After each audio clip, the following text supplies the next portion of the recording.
Somebody was asking about how the batteries were isolated in the plow truck.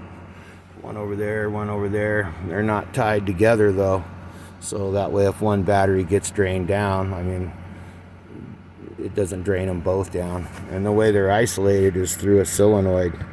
So I got, you see this big black cable right here? It's actually a Weldon lead. That goes clear over there to that right post on that battery there, the side post. So that side post right there is this black guy here, and that runs up to right here on this side of the solenoid.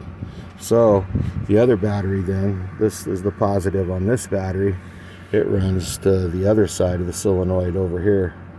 So until I turn the key on, when I roll the key on, this solenoid activates. It's got a 12-volt signal wire, like the wiring trick that I got on my channel there for the Chevy starters. So when I roll the key, the solenoid ties the two together then. So while I'm driving and doing my thing, bumping and bouncing around, the charging system's charging them both. But then when I roll the key, get somewhere, throw it in park, and I turn the key off, then this deactivates and it separates the two. So now this battery is isolated from that battery. And the only mistake I made when I did this last time, and I was just telling somebody else that a couple minutes ago before I made the video, was I made my signal wire to activate the solenoid. I pulled it off my main battery, which was the same battery I pulled my stereo and amp off of. I got custom stereo in the plow truck. But so one day I bumped the amp for like 10-11 hours, and the main battery went dead. And when I turned the key on, the solenoid over here didn't click. I always hear that click. Right away I noticed that something didn't click.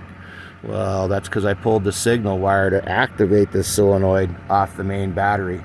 So anybody else does this, just throwing that out for advice there too. If when you do it, pull your signal wire to activate your other the solenoid off your good battery.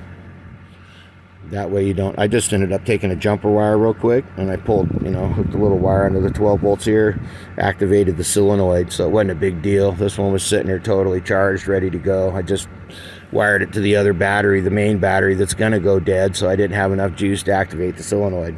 But yeah, so if you got anybody else goes ahead and do that, just make the signal wire to activate the solenoid here, pull it off the good battery, not the battery that everything else is running off of, and no problem. But that's the way to isolate them. If you do dual batteries, it just doesn't make any sense to have them tied together, because if one, if they're tied together and you have any type of a problem, they both go dead. So this way, I've done that several times. Only the one time so far that it wouldn't activate the solenoid, but I've bumped the amp in this thing to where it starts cutting out, turned it off, let it sit for an hour, rolled the key, enough juice that it tied the other solenoid in, and connected the two batteries, truck fired right up. So, but a couple people actually, and somebody just the other day asked about how to isolate them, and that's how to do it. Just put a solenoid between the two batteries. So like I said, the main battery is hooked on this side. The backup battery here is hooked on this side. So when I turn the key off, this separates them. As soon as I roll the key on, this goes click, and the contacts come together, and now the system's tied together. So that's the way to do that. Everybody be safe. Be careful doing that on your wiring. Always test and check your stuff before you're doing anything, but that's the way to isolate your batteries. Be safe.